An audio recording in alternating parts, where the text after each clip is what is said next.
This has to be the UK's cheapest Audi TT.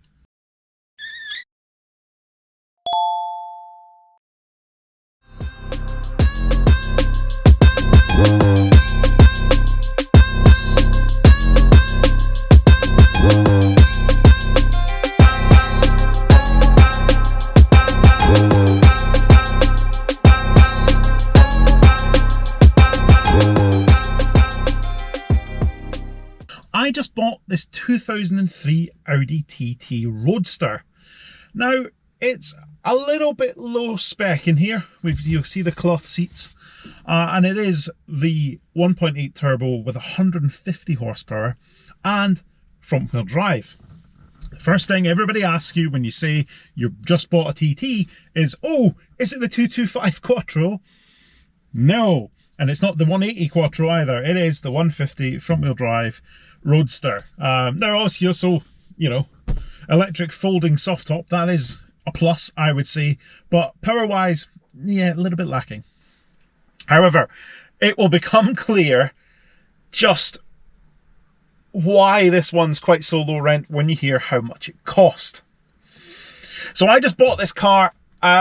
It has almost a full MOT, so the MOT is like the middle of October and today is the 1st of November. So it has a full MOT. It has very little wrong with it, truth be told. There is a few issues, as you would expect from a 20-year-old car that's getting on a little bit. I think I'm owner number 10, and so obviously there'll be a few things that have maybe been a little bit neglected that will need a little bit of repair.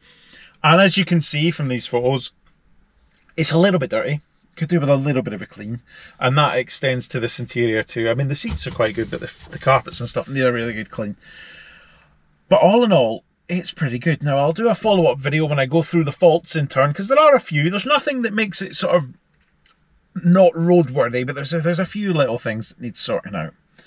But the best thing about this 2003 Audi TT Roadster has to be the price.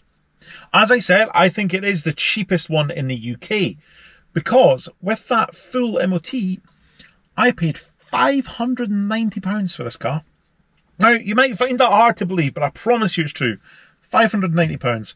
I picked it up last night in Lincoln. I've driven it 145 miles home to here in Gloucester, and it is absolutely spot on.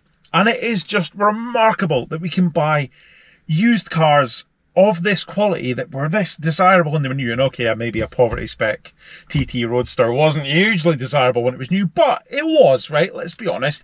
Even if you couldn't afford to splash out the extra for the Quattro or the top of the range 225, this was still a desirable car, and people would have envied this when it was brand new, and yet you can buy it for literally nothing. I mean, I see many a sort of mundane, run-of-the-mill car for sale for more than what this cost. At a similar kind of age, similar kind of mileage.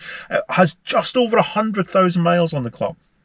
And it passed its latest MOT with a couple of advisories, but nothing that's too major. And I see, we'll get to the faults it has in a future video, but like the headlights are a little bit cloudy, the exhaust blowing a little bit, but I mean, none of that stuff really is unexpected at this age of mileage, or particularly difficult to deal with. So I'm quite looking forward to tidying up a little bit, bringing you along with me for the journey, and we'll see just how nice you can make a £590 20-year-old Audi TT Roadster. So this was just a quick introduction to this car and what it looks like. If you want to follow me along for the journey, do make sure you subscribe to this channel with notifications turned on and keep an eye out for updates, because I'm going to bring you a series of videos showing you how I bring this sort of back to life, if you like, and I think you will be surprised by the results at the end, because I think underneath all the grime and grottiness, there's actually a really nice car here. But thank you so much for watching. I'll see you next time.